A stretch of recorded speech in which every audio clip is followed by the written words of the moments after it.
चाहूँगा कि आप सभी लोग कुछ ना कुछ जरूर यहाँ से लेकर जाओ। हो सकता है जो भी मैं बात करूँ उसमें से 5 मिनट का आपके काम का हो, 2 मिनट का आपके काम का हो, या हो सकता है पूरी बातें ही काम की। तो मैं यही कोशिश करूँगा कि जितना मैसेज मैं डिलीवर कर पाऊँ, जो ऊपर से जैसा बताया गया है उस हिसाब से अच्छी तरीके से मैं आप सभी लोग को समझा पाऊँ, डिलीवर कर पाऊँ।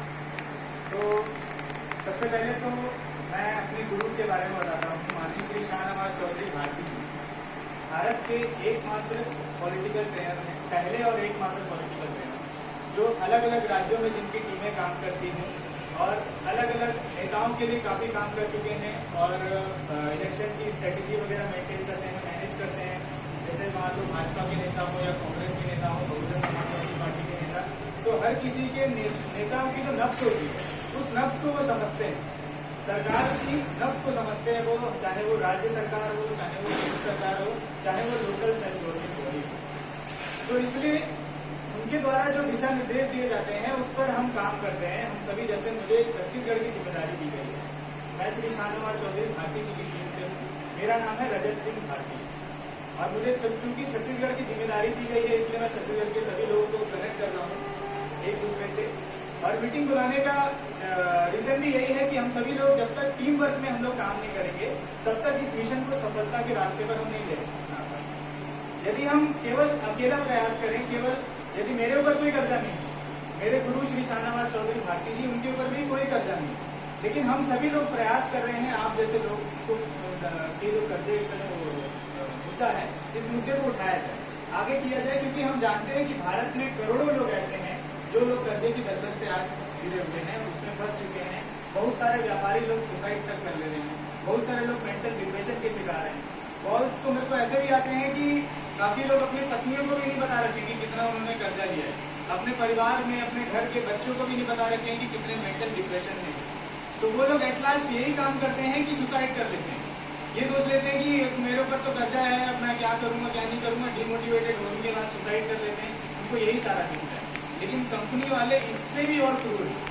कंपनी वाले यदि कोई आदमी सुसाइड भी कर लेता है तो उसके फैमिली के अंदर घुसकर इतने सारे डॉक्यूमेंट उन लोग साइन करा लिए होते हैं पहले ही। यदि कोई एक व्यक्ति कर्जा लेता है और वो सुसाइड भी कर लेता है तो उसके फैमिली को भी बताना नहीं पड़ता। तो लोगों ने ये भी सोल्यूशन निकाला कि फैमिली के साथ ही सुसाइड कर लेते हैं। तो बहुत सारे लोगों ने फैमिली के साथ भी सुसाइड किया, बहुत सारे व्यापारी के। छत्तीसगढ़ में भी अभी किसी ने किया था, बताया मुझे किसी ने। तो ऐसे हाँ, तो ये जो सिचुएशन है, ये सिचुएशन कहीं ना कहीं केवल व्यक्ति इसके लिए जिम्मेदार नहीं है। हमारा मानना ये है कि यदि कोई व्यक्ति लोन लेता है, कर्जा लेता है, चाहे वो व्यक्ति बैंक से कर्जा ले या नॉन बैंकिंग फाइनेंशियल इंस्टीट्यूशन से कर्जा ले या साहूकार से कर्जा ले, किसी से भी कर्जा ले, तो वो पहले ये सोच के नहीं लेता कि मेरे को फ्रॉड करना है।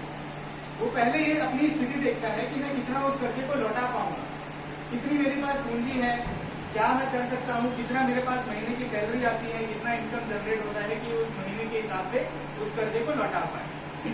तो इस हिसाब से वो सेट करता है। लेकिन जब परिस्थितियां विपरीत होती है तब ये कंडीशन आती है कि व्यक्ति अपना कर्जा नहीं चुका पाता। और विपरीत कंडीशन जो आती है उसके लिए भी 2 प्रकार से जिम्मेदारी तय की जाती है। एक होता है व्यक्ति जिम्मेदार। व्यक्ति कब जिम्मेदार होगा?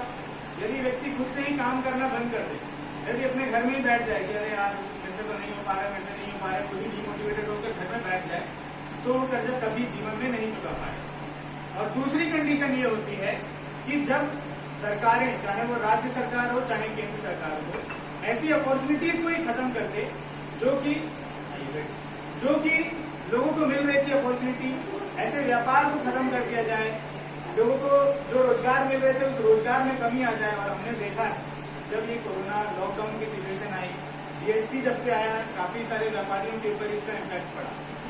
जब डीमोनेटाइजेशन हुआ, नोटबंदी हुई, तभी भी काफी सारे व्यापारियों के ऊपर इसका इम्पैक्ट पड़ा और लोग अपनी स्थिति सुधार ही रहे थे कि अचानक से विदाउट प्लानिंग के लॉकडाउन लगा दिया। और इस लॉकडाउन में भी पता है आप लोगों को 2.5 लाख करोड़ रुपए का कर्जा माफ किया गया है केवल लॉकडाउन से। 2.5 लाख करोड़ आपको और हमारा कर्जा माफ नहीं हुआ, तो बड़े बड़े कॉर्पोरेट सेक्टर का माफ हुआ। तो ऐसे ही अभी मैं डिटेल्स में भी बताऊंगा कैसे क्या क्या किसका भी माफ किया गया है। तो ये हम जो प्रयास कर रहे हैं, हम सभी लोगों के लिए प्रयास कर रहे हैं। अब जैसा मैंने बताया, मेरे गुरु के ऊपर भी कोई कर्जा नहीं है, मेरे ऊपर भी कोई कर्जा नहीं है। हम सभी आप लोगों के लिए यदि काम करें तो आपको भी आगे आना पड़ेगा अपनी चीजों को बात रखने के लिए। बोलना पड़ेगा कुछ चीजों के लिए कि लॉकडाउन ने ऐसा सिचुएशन क्रिएट किया, जीएसटी ने ऐसा सिचुएशन क्रिएट किया, नोटबंदी ने ये सिचुएशन क्रिएट किया। आप सभी को मैं यकीन के साथ बोल सकता हूँ कि आप सभी लोग अपनी स्थिति के लिए जिम्मेदार नहीं है, क्योंकि यदि केवल व्यक्ति जिम्मेदार होता तो कुछ क्षेत्र के व्यक्ति जिम्मेदार होते और कुछ क्षेत्र के व्यक्तियों के लिए इसका इम्पैक्ट पड़ता, या फिर कुछ समाज के जो लोग अगर जिम्मेदार होते तो कुछ समाज के ऊपर इम्पैक्ट पड़ता। यदि पूरे भारत देश में पड़ा है तो इसकी जिम्मेदारी किसकी होती है? सरकार की, क्योंकि कहीं ना कहीं सरकार की गलत नीतियां रही जिसकी वजह से लोगों का व्यापार ठप हुआ, लोगों के रोजगार चले गए। आज स्थिति ये है कि लोग भुखमरी से भी जूझ रहे हैं। भारत देश का भी हंगर इंडेक्स आया था, ग्लोबल हंगर, किसी ने देखा? 121 देश में भारत देश का जो स्थान है वो 107 नंबर पर है। हमारे से आगे बांग्लादेश, हमारे से आगे पाकिस्तान, हमारे से आगे चाइना, नेपाल, भूटान जैसी कंट्री हमारे देश से आगे चलती है। तो इसलिए हम प्रयास कर रहे हैं, और जैसा हम प्रयास कर रहे हैं निस्वार्थ भाव से, आप सभी लोग को भी ये प्रयास करना पड़ेगा। उन सभी लोगों के लिए जो लोग शायद हमसे कभी जुड़ भी नहीं पाएंगे, शायद वो लोग को बोलना तक नहीं आता। बहुत सारे ऐसे केसेस हैं जिनको परिवार में बात तो कर ले रहे हैं वो लोग अपनी लैंग्वेज में, लेकिन हमसे जब बात करते हैं तो हमसे वो ढंग से एक्सप्रेस भी नहीं कर पाते कि उनके साथ दिक्कत एक्चुअल में क्या है। कुछ डॉक्यूमेंट्स देते हैं, तब डॉक्यूमेंट्स से हमको समझ में आता है कि उनके साथ दिक्कत ये चल रही है, ये लोन नहीं ले पा रहे हैं, ये पैसे फंड इकट्ठा नहीं कर पा रहे हैं, बच्ची बीमार है घर की। बहुत सारे लोग ऐसे हैं, बच्ची बीमार है घर की, अब खुद भी बीमार है, खुद का इलाज नहीं करा पा रहे हैं, बच्ची की बीमारी में पैसे लगा ले रहे हैं। पेंटरों का फोन आता है, पेंटरों का संगठन था, उसका भी मेरे को फोन आया कि 500-600 संगठन के जो लोग हैं, इन लोगों में हर दिन कोई ना कोई सुसाइड कर रहा है। हर दिन, छत्तीसगढ़ की बात, हर दिन कोई ना कोई सुसाइड कर रहा है, हर दिन कोई ना कोई किसी न किसी कारण से मारा जा रहा है। तो ये सबके पीछे जिम्मेदार केंद्र सरकार की जिम्मेदारी बनती है, क्योंकि केंद्र सरकार को वेलफेयर स्टेट बनाना है, लोक कल्याणकारी राज्य बनाना है जिसमें लोगों की भलाई हो सके। और यदि लोग किसी चीज को नाकार दें, यदि लोग सब बोलने लग जाएं कि कोरोना की वजह से व्यापार हमारा ठप हुआ, लॉकडाउन की वजह से व्यापार ठप हुआ, जीएसटी की वजह से व्यापार ठप हुआ, और डिमोनेटाइजेशन की वजह से हमारे ये सिचुएशन आई कि हम कर्जे के दलदल में फंसे, तब जाकर केंद्र सरकार ये बात मानने को रेडी होगी। अपनी गलती कभी भी नहीं मानेगी, लेकिन मानने को रेडी होगी कि हाँ, हो सकता है हमने गलती की हो। क्योंकि अभी की सरकार को हम सभी देख पा रहे हैं, गलत डिसीजन हो चाहे सही डिसीजन हो, एक बार अगर किसी ने डिसीजन ले लिया तो बस वो ले लिया। तो ये ऑटोक्रेटिक टाइप की जो गवर्नमेंट है, इसके लिए हम सभी को इकट्ठा होना पड़ेगा। एक साथ जो हम प्रयास कर रहे हैं वही प्रयास आप सभी लोग को करना पड़ेगा, सबको जोड़ना पड़ेगा, तब जाकर ये सिचुएशन आ सकती है कि केंद्र सरकार सभी लोग के कर्जे को माफ करे। कर्जे को माफ करना ये पहली बार नहीं हुआ भारत देश में। 1990 से ये चलता चला आ रहा है। पहले वीपी सिंह की जब गवर्नमेंट थी तो उस समय भी किसानों का कर्जा माफ हुआ। अभी अगर लेटेस्ट बात करें 2004 से लेके 2014 तक लगभग 2.25 लाख करोड़ रुपए का कर्जा माफ किया है बड़े बड़े व्यापारियों का, उद्योगपतियों का। उस समय यूपीए की सरकार, और जब से हमारी जो भारतीय जनता पार्टी की सरकार है, नरेंद्र मोदी जी की सरकार है, 2014 से लेके 2022 तक का यदि देखें तो अब तक लगभग 11 लाख करोड़ रुपए का कर्जा माफ किया है। इसमें ऐसे भी लोग हैं जो लोग 100 करोड़ के ऊपर अपना कर्जा माफ करा लिए। 980 लोग ऐसे हैं जो लोग 100 करोड़ के ऊपर, जिनके ऊपर कर्जा था और वो कर्जे को माफ किया गया है। 500 करोड़ के ऊपर भी कुछ लोग ऐसे हैं जिनका कर्जा माफ किया गया। 71 लोग ऐसे हैं जिनका कर्जा 500 करोड़ के ऊपर था और उसको भी माफ किया गया। तो यही भारत की सरकार है, और भारत में ही ये हुआ है कर्जा माफ। तो जब हम देखते हैं कि बड़े बड़े व्यापारियों का, बड़े बड़े उद्योगपतियों का, इस देश में किसानों का भी जब कर्जा माफ हो सकता है, तो आम जनता का क्यों नहीं माफ किया जा सकता? जो डेली वेजेस वर्कर हैं उनका क्यों नहीं माफ किया जा सकता? जो पेंटर हैं, जो गरीब मजदूर वाली फैमिली से आते हैं, जो ऐसे मिडिल क्लास फैमिली से जो लोग हैं, उनका क्यों नहीं माफ किया जा सकता? कोई रीजन है? कोई रीजन बता सकता है कि क्यों माफ नहीं किया जा सकता? कोई भी ऐसा रीजन नहीं है कि माफ नहीं किया जा सकता। और ये जो सिचुएशन है, इसके लिए तो अब जैसे किसानों के साथ तो क्या होता है, किसानों अपने नेचर के ऊपर डिपेंडेंट रहते हैं। बारिश आई, उसके बाद सिंचाई की व्यवस्था, उस हिसाब से हम लोग एडजस्ट करते हैं अपना रबी क्रॉप, खरीफ क्रॉप। अब उस हिसाब से यदि बारिश कभी नहीं हुई या कुछ सिचुएशन ऐसी आ गई कि उनको किसानों का दाम नहीं मिला, तो वो लोग आंदोलन करते हैं, वो लोग अपनी बात रखते हैं। हम भी अपनी बात रखते हैं, हमारा तरीका अलग है। हम पढ़े लिखे लोग हैं, पढ़े लिखे लोग सबसे पहले यही सोचते हैं कि किसी को तकलीफ ना दे, आम जनता को तकलीफ ना हो, सड़कें जाम करने से हमारा कुछ फायदा नहीं है। लेकिन हम चाहते हैं, जब जैसे बाबा साहब अम्बेडकर जी की भी स्ट्रेटेजी यही रही कि पढ़े लिखे वो व्यक्ति थे, उन्होंने आंदोलन का रास्ता नहीं लिया, लिखा पढ़े में तेज थे, उन्होंने जो अपने हिसाब से अच्छा लगा, ठीक लगा, उस हिसाब से वो लिखा पढ़ी में आगे करते थे। तो वैसे ही हम जो प्रयास कर रहे हैं, हम 1 लाख लोगों का डाटा जैसे ही हमारे पास इकट्ठा होगा, वैसे ही लाख लाख लोगों का बैच हम केंद्र सरकार को देंगे। केंद्र सरकार तक हमको ये डाटा पहुंचाना है कि भारत देश में करोड़ों लोग ऐसे हैं जो लोग कर्जे की दलदल में फंसे हुए हैं, पूरे भारत देश। और करोड़ों लोग यानी कि यदि 135 करोड़ देशवासी हैं, तो उसमें से 1 करोड़ मतलब मान के चलिए कि 1%। और मुझे चूंकि छत्तीसगढ़ की जिम्मेदारी दी गई है, तो छत्तीसगढ़ की यदि पॉपुलेशन 3 करोड़ मान ली लें, तो 3 करोड़ के हिसाब से 3 लाख लोगों तक यदि हम पहुंच पाए, तब जाकर ये मिशन को, इस मुहिम को सफल बनाया जा सकता है और तब जाकर कर्जे को माफी के रास्ते पे लाया जा सकता है। बहुत कठिन है ये, ऐसा नहीं कि हो नहीं सकता। 2 चीजें होती है सरकार में, पहला चीज कि कुछ काम हो नहीं सकता और दूसरा चीज कि कुछ काम वो लोग करना नहीं चाहते। तो ऐसा नहीं है कि भारत देश में कोई भी काम हो नहीं सकता। यदि सरकार चाह ले तो कर्जे की सिचुएशन से जिसको भी दलदल से निकालना चाहे सरकार, उसको आराम से निकाल सकती है। जैसे जैसे बड़े बड़े उद्योगपतियों को निकालती है, बड़े बड़े व्यापारियों को निकालती है, वैसे आम जनता को भी निकाल सकती है। ठीक है, तो ये हम सबको समझना पड़ेगा। इसके लिए हमको आपको काम करना पड़ेगा। कोशिश करिए जितने ज्यादा से ज्यादा लोगों तक फॉर्म हमारा जो है उस फॉर्म को पहुंचा पाए, क्योंकि हम जो प्रयास कर रहे हैं, हम आप तक तो हम डायरेक्टली पहुंच भी गए, बहुत सारे ऐसे लोग होंगे जिन तक हम डायरेक्टली पहुंच भी नहीं पाएंगे। शायद इस मिशन के आखिरी एंड तक, जिस दिन ये कर्जा माफ होगा, उस दिन भी हम शायद नहीं पहुंच पाएंगे। तो मैं यही चाहूंगा कि कम से कम छत्तीसगढ़ की यदि जिम्मेदारी दी गई है, तो छत्तीसगढ़ से 3 लाख लोगों का डाटा हम भेज सकते हैं। 3 महीने का यदि हम अपना टेन्योर भी ले लें, तो दिसंबर तक में हमारा मानना यह है कि पूरे भारत देश से 1 करोड़ लोगों तक का डाटा इकट्ठा हो जाए। अभी भी मेरे पास जो डाटा है छत्तीसगढ़ का, लगभग 3 से 4 हजार के आसपास तक का डाटा है। 3 से 4 हजार लोग कर्जे के दलदल में फंसे हुए और उन सभी को निकालना है। यदि केवल एक व्यक्ति अपना अकेला प्रयास करे तो हो सकता है वो सफल हो, लेकिन उस सफलता का जो परसेंटेज है वो केवल 1% हो सकता है। वो सफल हो 1%, लेकिन असफल होगा 99%। लेकिन वही व्यक्ति यदि सभी लोगों के लिए काम करेगा, सभी लोगों को कर्जा माफी के लिए काम करेगा, तो 100% सफलता के रास्ते 100% सफल हो सकते हैं। हम सभी लोग सफल हो सकते हैं, हम सभी लोग अपनी बात को मनवा सकते हैं, क्योंकि कर्जा माफ, जैसा मैंने बताया, कि पहली बार नहीं हुआ है। बहुत सारे लोग बोलते हैं कि कर्जा माफ कैसे करा लोगे, कैसे करा लोगे। जैसे होता है, जैसे 2014 से हुआ है 2022 तक, जैसे 2004 से 2014 तक हुआ, वैसे ही इस बार भी होना चाहिए। मांग हमारी ठीक है ना। देखिए, हमारा कुछ कुछ डिमांड है। अब हमको कैसे काम करना है, इस पर मैं बात बताता हूँ आपको।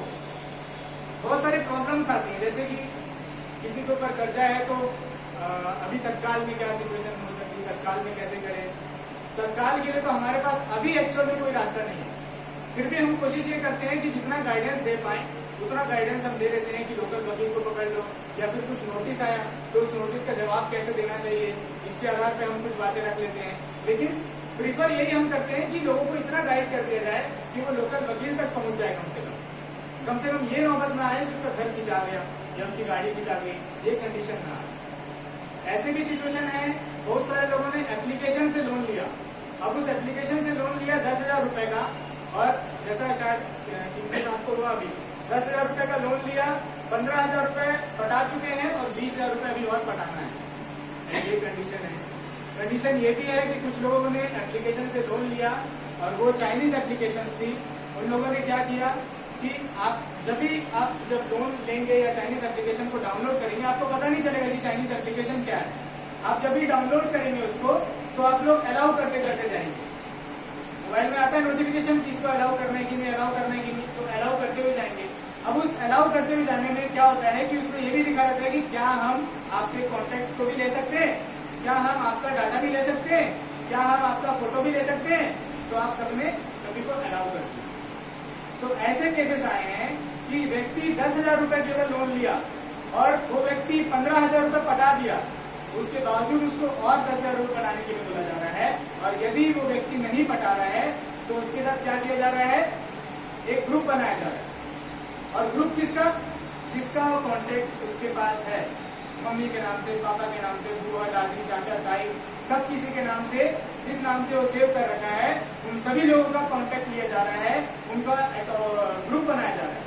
और ग्रुप बनाने वाले का जो नंबर है वो नंबर इंडिया का नंबर नहीं रहेगा, वो नंबर किसी और देश का रहेगा। उसमें आप कॉल लगाओगे तो कॉल नहीं लगेगा, नॉर्मल कॉल वो व्यक्ति लोग नहीं करेंगे। वो व्यक्ति लोग जब भी कॉल करेंगे व्हाट्सएप कॉल करते हैं, और व्हाट्सएप कॉल में धमकी देंगे। क्या धमकी, आपके घर वालों को आपकी न्यूड पिक भेज दी जाएगी, आपकी पत्नी की न्यूड पिक आपके साथ में भेज दी जाएगी, रेपिस्ट बोला जाएगा। बहुत सारे अभी भी मेरे पास काफी सारे कॉन्टेक्ट ऐसे पड़े हैं जिन लोगों ने रो रहे हैं बेचारे, जिन लोगों ने फॉर्म तो भर दिया, ले लिया।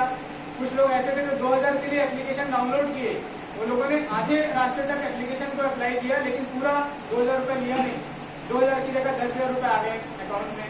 अब वो 10,000 की जगह 20,000 वसूल रहे हैं और नहीं दे पा रहे हैं, तो न्यूड पिक बनाकर उनके जो फैमिली मेंबर्स हैं उनके ग्रुप में भेज दिया जा रहा है। क्योंकि आधार कार्ड वगैरह ये लोग लेते हैं, आधार कार्ड और पैन कार्ड, तो इससे ट्रस्ट बिल्डअप हो जाता है कि हाँ इससे लोन लिया होगा। क्योंकि आधार कार्ड और पैन कार्ड यदि किसी के पास पहुंच गया तो आदमी तभी लेता है जब कुछ काम लेना हो। तो ऐसे भी सिचुएशन आ रही है, ऐसे भी सिचुएशन को सब लोगों को हमको हैंडल करना है और आप सभी लोग टीम के रूप में काम करेंगे तब जाकर ये सफल होगा।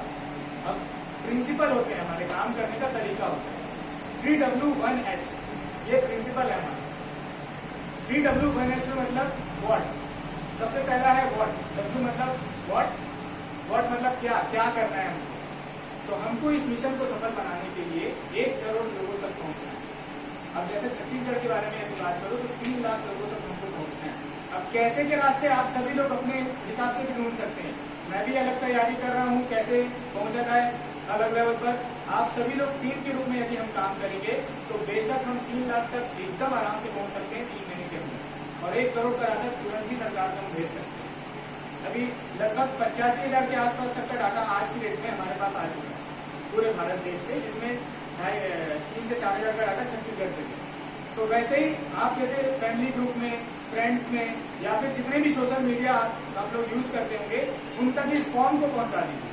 केवल इस फॉर्म को पहुंचाने से ये हुआ कि वो लोग केवल फॉर्म भरेंगे तो कम से कम हमारे पास डाटा कलेक्ट हो पाएगा, हम बात कर पाएंगे, समझा पाएंगे अपने तरीके से, जो हमारी सामर्थ्य है हम जो समझा सकते हैं, जो हमारा नॉलेज है उस हिसाब से गाइड कर पाएंगे। एक चीज तो ये होगी, ये हमको करना है। व्हाट के बाद आता है दूसरा W, व्हेन, कब तक करना है इसको, कब तक करना है, ये तब तक चलता रहेगा जब तक कि केंद्र सरकार आकर ये ना बोलते कि हाँ हमारी गलती थी, हाँ लॉकडाउन की सिचुएशन के बाद से चीजें जो है वो दिक्कत में आई और कर्जा माफ किया जाएगा। जब तक केंद्र सरकार ये बोल नहीं देती तब तक हमको जुड़े रहना है, तब तक साथ मिलकर काम करना है। तो ये तो हो गया दूसरा W। तीसरा W है वाई, क्यों करना है हमको। अब ये तो समझ गए कि हाँ स्ट्रेटेजी ये है, कब तक करना है ये भी समझ गए, क्यों करना है। क्योंकि भारत देश के लोग आज सुसाइड की स्थिति में आ चुके हैं, लोग कर्जे के दलदल में इतने फंस चुके हैं कि अपनी फैमिली तक को टाइम नहीं दे पा रहे, अपना अलोन रहना ज्यादा पसंद कर रहे हैं। बहुत सारे लोग अपना घर छोड़कर दूसरे देश, दूसरे राज्य में चले गए। यहाँ पर रहूंगा तो दिक्कत आएगी, साहूकार लोग परेशान करेंगे, बैंक वाले परेशान करेंगे, ये परेशान करेंगे, वो परेशान करेंगे।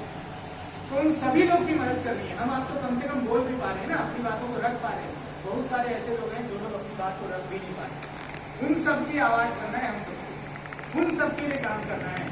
और उन सब के लिए जब काम करेंगे तो हम डिमोटिवेट भी नहीं होंगे। क्योंकि क्या होता है कि आदमी खुद सोच लेता है कि अरे यार मैं इतना काम कर रहा हूँ, इतना काम कर रहा हूँ, कैसे होगा या नहीं होगा, खुद से डिमोटिवेट हो जाता है।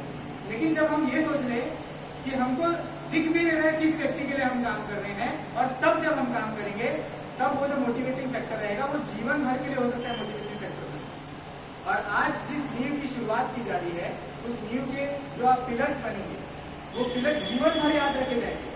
आप जिस छत्तीसगढ़ में जिस राज्य में या जिस लोकसभा क्षेत्र में या जिस विधानसभा क्षेत्र में आप लोग काम करेंगे, जीवन भर तक आपको याद रखा जाएगा कि कुछ लोग ऐसे थे जो लोग कर्जा मुक्ति के लिए काम कर रहे थे और उन लोगों में इन लोगों का नाम, आप सभी लोग का नाम आएगा।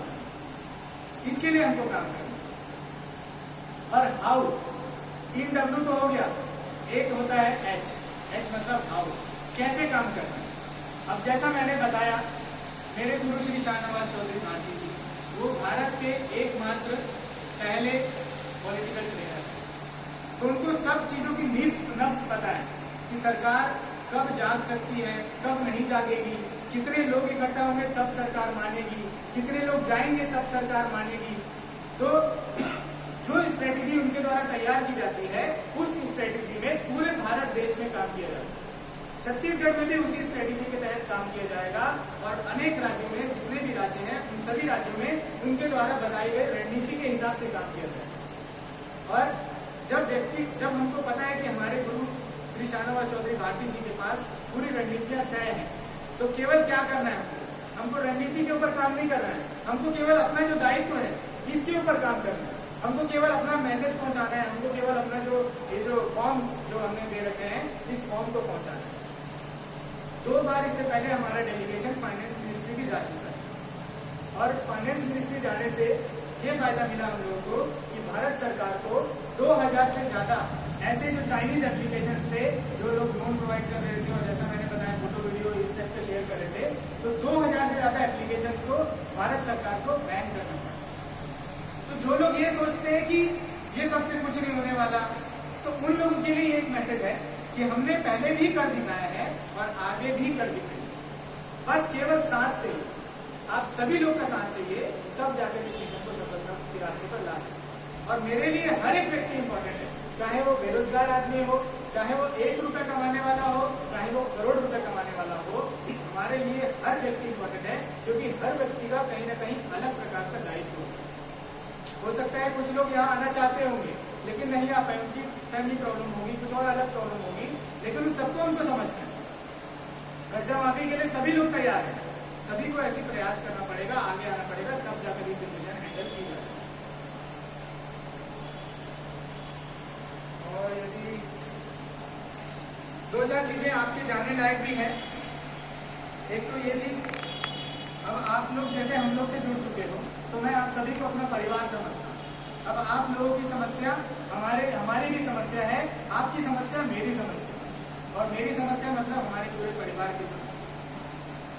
अभी क्या हो रहा है, बहुत सारे लोग शाहनवाज चौधरी भारती जी के नाम से फोन नंबर का जो ट्रू कॉलर होता है, उस ट्रू कॉलर में अपना नाम डाल दे रहे हैं शाहनवाज चौधरी भारती। उसके बाद कांटेक्ट कर रहे हैं लोगों से पैसा वसूला जा रहा है कि 2000 रुपए दो, आपके लोन को माफ कराया जाएगा, 25,000 रुपए दो, आपके फोन को माफ कराया जाएगा, 18,000 रुपए दो, आपका फॉर्म भराया जाएगा। तो ये चीजें चल रही है। क्यों चल रही है? क्योंकि